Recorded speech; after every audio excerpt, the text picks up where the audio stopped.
પહેલાં તો 10 અને 12ની જે બોર્ડની એક્ઝામ આવી રહી છે 2025માં, એના માટે ખૂબ ખૂબ અભિનંદન. સમય ઘણો ઓછો છે અને માર્ક્સ આપણે વધારે મેળવવાના છે.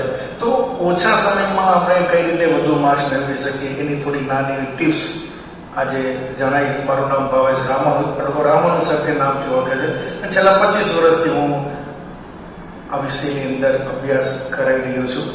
તો એ અનુભવના નિચોડના આધારે વાત કરવા જઈએ તો આપણે ધોરણ 12ના અર્થશાસ્ત્રની પેપર સ્કીમ છે, જેમાં એ વિભાગની અંદર કુલ 20 MCQ હશે અને 20 ગુણ. બી વિભાગની અંદર 1-2 વાક્યના 10 પ્રશ્નો હશે.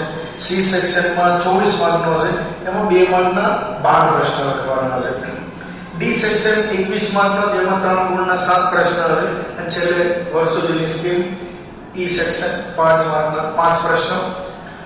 આ જે પેપર સ્કીમ જે છે એમાં આપણે કઈ રીતે મહેનત કરીએ ઓછા સમયમાં વધુ સારા માર્ક્સ મેળવવા હોય.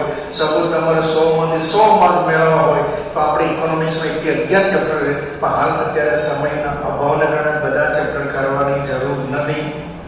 તો એવા કેટલા ચેપ્ટરો આપણે તૈયાર કરીએ તો આ 100 માર્કનો આપણો જે ટાર્ગેટ જે છે એ અચીવ કરી શકીએ.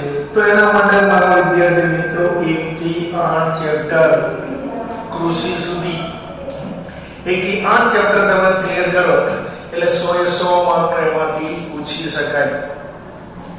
એની અંદર કયા પ્રકારના પ્રશ્નોને કઈ રીતે તૈયાર કરવા એના વિશેના પણ હવે ટૂંક સમયમાં અમે વિડીયો મોકલતા રહીશું.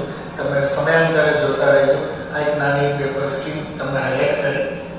જેમ કે આપણે સી સેક્શનની વાત કરીએ તો પહેલા ચેપ્ટરમાંથી 2 થી 3 પ્રશ્નો હશે, બીજા ચેપ્ટરના પ્રશ્નો હશે, ત્રીજું ચેપ્ટર, ચોથું ચેપ્ટર, એ પછી પાંચમાની અંદર 6.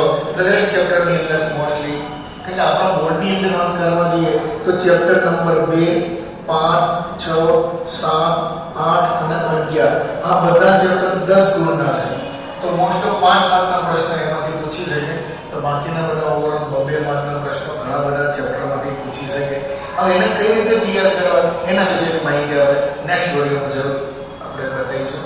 All the best.